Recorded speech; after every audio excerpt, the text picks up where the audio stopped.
మన VVIT university absolute discipline, absolute education. ఇప్పుడు మీరు చెప్పిన దాన్ని బట్టి చూస్తుంటే ఇప్పుడు అడ్వాంటేజ్ తీసుకొని రాజకీయాలలో ఇబ్బంది పెట్టే వాళ్ళు ఎక్కువ ఉంటారు. సురేఖ గారు బయట వాళ్ళకి ఏంటో తెలుసు కానీ లోపల ఉన్న వాళ్ళకి ఇలా అని తెలుసు కాబట్టి ముందే అడ్వాంటేజ్ తీసుకొని ఇబ్బంది పెట్టే వాళ్ళు ఎక్కువ మంది ఉంటారు. ఈ మధ్య కాలంలో కొన్ని జరిగినవి కూడా మనం చూసాం.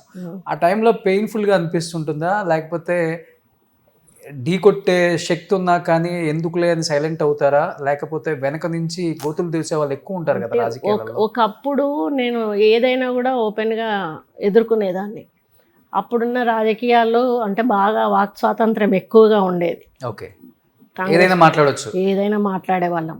ఇప్పుడు మనకు ఉన్న అంటే హైకమాండ్ నుంచి ఉన్న ఆదేశాలు ఏంటి అంటే ఏదున్నా 4 గోడల మధ్యలో మాట్లాడాలి, నలుగురిలో మాట్లాడొద్దు అనేది స్ట్రిక్ట్ ఇన్స్ట్రక్షన్స్ ఉన్నాయి. ఓకే, ఏదన్నా ఉంటే ఎవరితోటైనా చెప్పుకోవాలనుకుంటే చెప్పుకుంటాం, అంతేగాని బయట మీడియా పరంగా బయటపడాలనేది మానేసాము. ఓకే, ఎందుకు అనంటే హైకమాండ్కు రెస్పెక్ట్ ఇవ్వాలి, ఇంటర్నల్గానే ప్రాబ్లమ్స్ సాల్వ్ చేసుకోవాలి.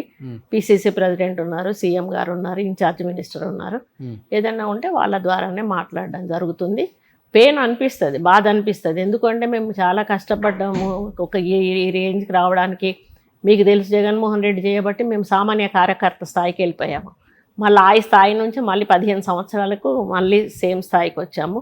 అంటే మళ్ళీ అంటే ఆయన వల్లనే కదా మినిస్టర్ పోయింది, ఎమ్మెల్సీ పోయింది, మమ్మల్ని ఆయన వెనకాలనే తిరుగుతున్నాం. అప్పుడే మనకు తెలంగాణ ఉద్యమం వచ్చింది. ఆయన జైల్లో ఉన్నాడు, తనకి ఎమ్మెల్సీ ఇస్తాను ఇవ్వలేదు. నేను ఎమ్మెల్యే పోటీ చేసి ఓడిపోయాను, అప్పుడు ఎమ్మెల్సీ అన్న ఇస్తారనుకుంటే ఇవ్వలేదు. తర్వాత ఈ ఉద్యమం వచ్చే వరకు వాళ్ళ పార్టీ నుంచి వాళ్ళ ఒపీనియన్ ప్రజలకు అవసరం. అప్పుడు అడిగినప్పుడు మేము కొంతమంది, రాజ్ ఠాకూర్, మేము, మా కేకే మహేందర్ రెడ్డి, కొంతమంది ఒక 10 మంది వరకు ఉండేవాళ్ళము. మేము డైరెక్ట్ వెళ్ళి కూర్చున్నప్పుడు అయితే లోపల నుంచి ఆయన ఒకటే మాట చెప్పి పంపాడు, వాళ్ళు ఏం మాట్లాడినా మీరు ఒకటే మాటకు కట్టుబడండి, మేము యునైటెడ్ ఆంధ్రాకే స్టాండ్ అవుతాము, ఇంకా దేనికి స్టాండ్ కామని చెప్పి 2 రోజులు చర్చలు జరిగాయి వాళ్ళ ఇంట్లో. దాదాపు 3-4 గంటల సేపు కూర్చున్నాము. మేము ఒకటే అన్నాము, మేము దానికి తెలంగాణకు సపోర్ట్ అని మీరు చెప్పకండి, అట్లీస్ట్ కేంద్రం ఏదైనా నిర్ణయం తీసుకుంటే మేము అడ్డు చెప్పమని అట్లా చెప్పితే సరిపోతుంది, మాకు మేము కంటిన్యూ అవుతాము అని చెప్పేసి. కానీ లేదు ససేమిరా మేము లేదు, చెప్పేది లేదు, మేము సమైక్యాంధ్ర నినాదమే తీసుకుంటాము అని అన్నారు. అది అందుకు మాకు కూడా హ్యాపీ అనిపించింది. ఎందుకు అంటే ఏ కారణం లేకుండా పార్టీలోంచి బయటికి రావడం కూడా పద్ధతి కాదు. ఒకవేళ ఆయన ఆ నినాదం తీసుకున్నా అందులోనే ఉండాల్సి వచ్చి ఇంకా అసలు మా మొత్తానికే మా రాజకీయ చేశారు. అవును, కానీ ఇక బయటకు వచ్చేసినాము ఆ రీజన్ తోటే. మరి ఒక పక్క ఉద్యమం నడిచినప్పుడు ఒక తెలంగాణ సంబంధించిన బిడ్డలమై ఉండి మేము సమైక్యాంధ్ర అని ఆయన అంత ఖచ్చితంగా చెప్పినప్పుడు ఆయన వెనకాల నడవడం అనేది పద్ధతి కాదు. మా తెలంగాణ ప్రజల మనోభావాలను అర్థం చేసుకొని వాళ్ళకు తోడుగా ఉండడానికి మేము రాజీనామా చేసి రావడం జరిగిందని చెప్పి అప్పటి నుంచి మేము వచ్చేసినాం. కానీ సురేఖ గారు, ఇప్పుడు అసలు మనం ప్రేమించే వ్యక్తే చనిపోయారు. రాజకీయాలలో ఎలా ఉంటుంది అంటే పదవిని మించిన గొప్ప అవకాశం ఇంకేది ఉండదు. అలాంటిది మీరు ఉమెన్ అండ్ చైల్డ్ వెల్ఫేర్ అనుకుంటా అప్పుడు మినిస్టర్ రాజశేఖర రెడ్డి గారి గవర్నమెంట్లో. రాజశేఖర రెడ్డి గారే వెళ్ళిపోయారు కదా, జగన్ కోసం మనం ఎందుకు రావాలి, మనం ఇంకా 3 సంవత్సరాలు గవర్నమెంట్ ఉంది, అవసరమా మనకి అని కొంచెం కూడా అనిపించలేదు. ఎందుకంటే అన్న అంటే అంత అభిమానం, అన్న ఫ్యామిలీ అంటే అంత అభిమానం. కానీ ఎప్పుడు కూడా మాకు జగన్మోహన్ రెడ్డితో మేము కోఆర్డినేట్ అవ్వలేదు. ఆయన వ్యక్తిత్వం కానీ, ఆయనతో మాట్లాడడం కానీ, ఆయన్ని కలవడం కానీ ఎప్పుడు చేయలేదు. చేసుంటే బహుశా ఆయన మెంటాలిటీ స్టడీ చేసేవాళ్ళే. మేము ఎంతసేపు కూడా రాజశేఖర రెడ్డి గారు తనయుడు కాబట్టి అతనిలాగానే సైకాలజీ ఉంటుంది అని చెప్పేసి అనుకున్నాము.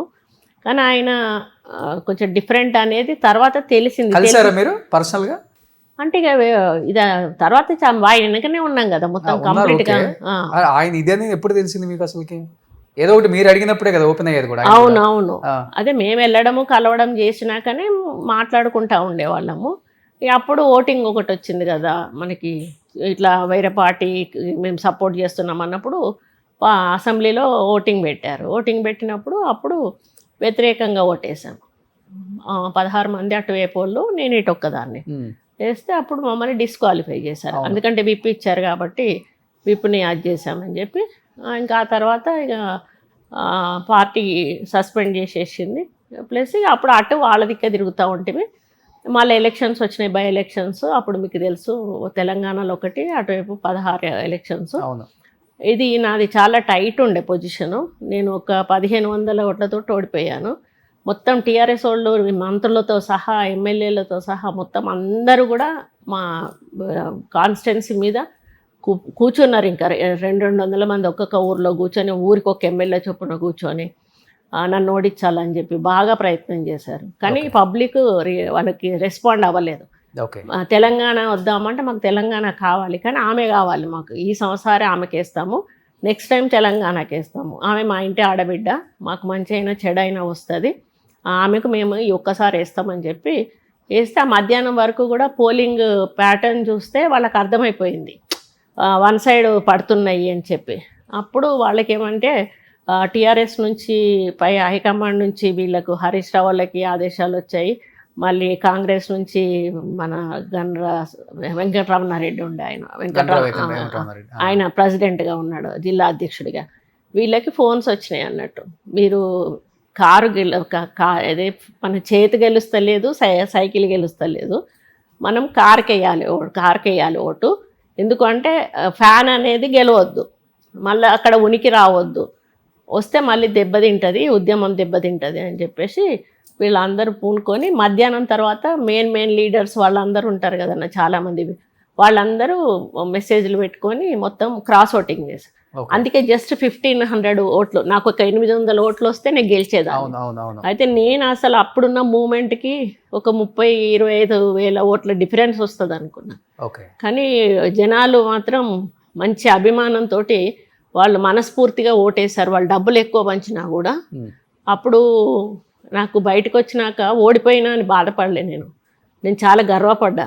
ఎందుకు అనంటే మా అభిమానం ఇంత ఉందా, అసలు మా కొండా దంపతులు అంటే ఇంత అభిమానం ఉందా అంటే. ఎప్పుడు కూడా జనరల్ ఎలక్షన్లలో తెలిసేది కాదు కదా, ఇండిపెండెంట్గా ఒక్కటే ఎలక్షన్ అయ్యే వరకు తెలంగాణలో దాన్ని అసలు ఎట్లా ఉంటుంది అనేది మాకు తెలిసింది. మేము ప్రచారానికి వెళ్ళినప్పుడు కానీ అట్లాంటప్పుడు వాళ్ళు చెప్పేవాళ్ళు అన్నట్టు. ఒక ఆమె దగ్గరికి వెళ్తే, నువ్వు ఓటేస్తావా అమ్మ అంటే, నీకేస్తా బిడ్డ, నేను హాస్పిటల్లో ఉంటే నాకు వచ్చి 2000 ఇచ్చి వెళ్ళావు నువ్వు, నాకు పిల్లి గారిస్తే నా దగ్గర డబ్బులు లేవు, అప్పుడు నువ్వు ఇచ్చిన డబ్బులతో మందులు కొనుక్కొని నేను బతికినా అని చెప్పేసి.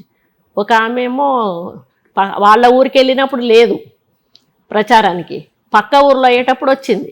నేను కింద దిగి నడిచెళ్తుంటే నాకు ఎదురొస్తూ ఉంది, సురేఖ వేది అనుకుంటూ వస్తుంటే, నేనే అమ్మ సురేఖ, నువ్వా బిడ్డ, నువ్వే గెలుతావు బిడ్డ, నీకే ఓటేస్తా, ఏ ఊరవ్వ అంటే పక్క ఊరు పేరు. అదేంది నిన్న నేను అక్కడికి వచ్చినా కదా అంటే, నేను అప్పుడు లేని బిడ్డ, అందుకే చూసిపోదామని ఇక్కడ దానికి వచ్చిన, నేను చచ్చిపోతే నన్ను కాలేయడానికి నువ్వు రావాలి కదా, అందుకే నీకేస్తా అన్నాను. ఇంకొక ఆయన దగ్గరికి వెళ్ళి, పెద్ద మనిషి, ఆయన తాడు పేనుకుంటా నా మొహం కూడా చూస్తలేడు. తాత నీ ఓటు ఎవరికి అని అన్నా. ఇంకెవరికి, కొండ సురేఖకి వేస్తా అన్నాడు. అంటే కొండ సురేఖ గుర్తు మారింది కదా తాత అన్న. కొండ సురేఖ ఏ గుర్తుకు నిలబడితే నేను ఆ గుర్తుకి వేస్తా అన్నాడు.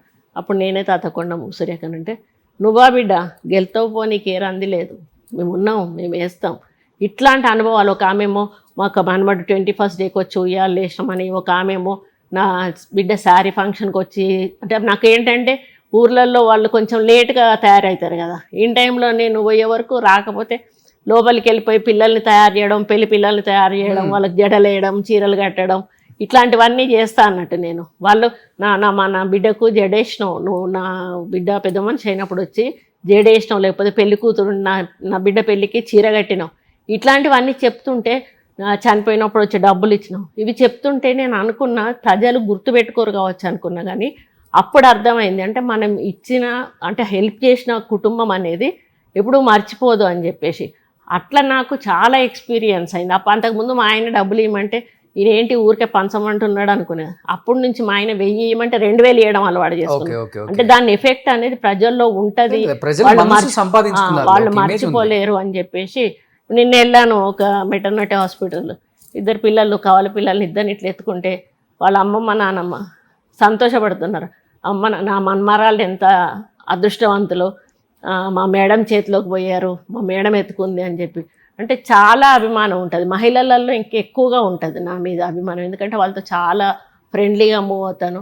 ఇంకా ఓల్డ్ ఏజ్ పీపుల్ అయితే చాలా అంటే ఇక పోగానే హత్తుకుంటారు వాళ్ళ బలం మన దగ్గర ఉండదు. అవును. విడిపించుకుందామన్నా విడిపించుకోలేము, అంత గట్టిగా హక్ చేసుకుంటారు వాళ్ళు. కానీ కొండ సురేఖ గారు ఇప్పుడు రాజశేఖర రెడ్డి గారి గవర్నమెంట్లో ఇదే కాంగ్రెస్ గవర్నమెంట్లో మంత్రిగా ఉన్నారు, ఇప్పుడు రేవంత్ రెడ్డి గారు ముఖ్యమంత్రిగా ఇదే కాంగ్రెస్ గవర్నమెంట్లో మంత్రిగా ఉన్నారు. ఏది హ్యాపీనెస్? ఒక కుటుంబం, నా వాళ్ళు, ముఖ్యమంత్రి కూడా నా అన్నలాగా అనిపించిన పర్సన్ అంటే ఎవరని చెప్తారు? అంటే ఇద్దరికి ఏం డిఫరెన్స్ చెప్తారు అసలు మీరు? అంటే రాజశేఖర్ అన్న మెంటాలిటీ వేరు. రాజశేఖర్ అన్న అంటే ఆయన ఓపెన్ హార్టెడ్, బాగా ఎక్స్పీరియన్స్డ్, ప్లస్ మా కుటుంబంతో ఎక్కువ అనుబంధం ఉన్నటువంటి వ్యక్తి. ఆయన దగ్గర మాకు కొంచెం స్వాతంత్రం ఎక్కువగా ఉండేది, ఎందుకంటే మొదటి నుంచి ఉన్నాం కాబట్టి. కొంచెం రేవంత్ అన్న అంటే అంత స్వాతంత్రం ఉండదు, కానీ అడుగుతాము, మేము ఏమైనా అడుగుతాం. కానీ రాజశేఖర్ అన్న అడిగినంత స్వతంత్రంగా రేవంత్ అన్నను అడగడం కొంచెం అది ఇబ్బందే మనకు. కానీ తప్పదు, మనమే ఎన్నుకున్నాము, మన పార్టీని గెలిపించాడు. ఈరోజు సీఎం కావాలని కోరుకున్న దాన్ని నేను, పిసిసి ప్రెసిడెంట్ కావాలని కోరుకున్న దాన్ని నేను. కాబట్టి అడుగుతాము, అన్నీ కూడా అడుగుతాము, కానీ అంత ఫ్రీగా అడగలేము కొంచెం, అంతే తప్పితే. అన్న కూడా మంచోడు, ఏది కావాలన్నా చేస్తాడు, కాదు అనడు, ఆఫీసర్స్కు చెప్తాడు, ఏదున్నంటే కూడా చెప్పమంటాడు.